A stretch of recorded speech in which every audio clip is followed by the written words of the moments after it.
और नेतन्याहू ने Gaza plan launch करने के साथ साथ यमन पर बहुत बड़ा हमला बोला है।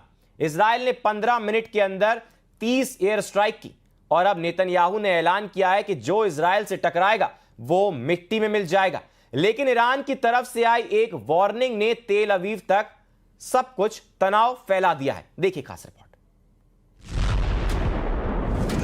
The Air Force struck strategic targets in Yemen again today. It attacked the presidential palace in the heart of the capital, Sana'a, the city's power station.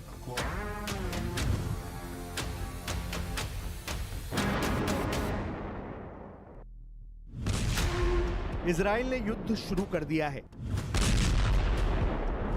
इस धमाके में इजराइल ने अपनी नई फायर पावर दिखा दी है। यमन ने इजराइल का ऐसा हमला अब तक नहीं देखा था। राजधानी सना में इजराइल ने कई टारगेट्स पर बमबारी की है। ये वो इलाके हैं जहां राष्ट्रपति भवन भी है, पावर प्लांट भी है और तेल के डिपो भी है। हमला यमन पर हुआ है, लेकिन इजराइल ने मैसेज ईरान को दिया है।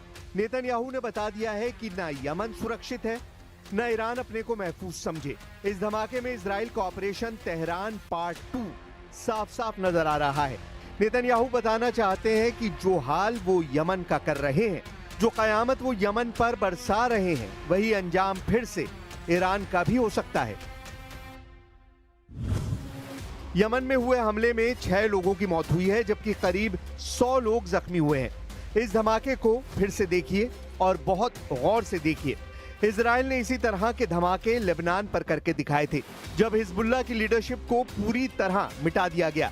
अब इसी तरह के धमाकों से इजराइल यमन को दहला रहा है और मैसेज ईरान को दे रहा है।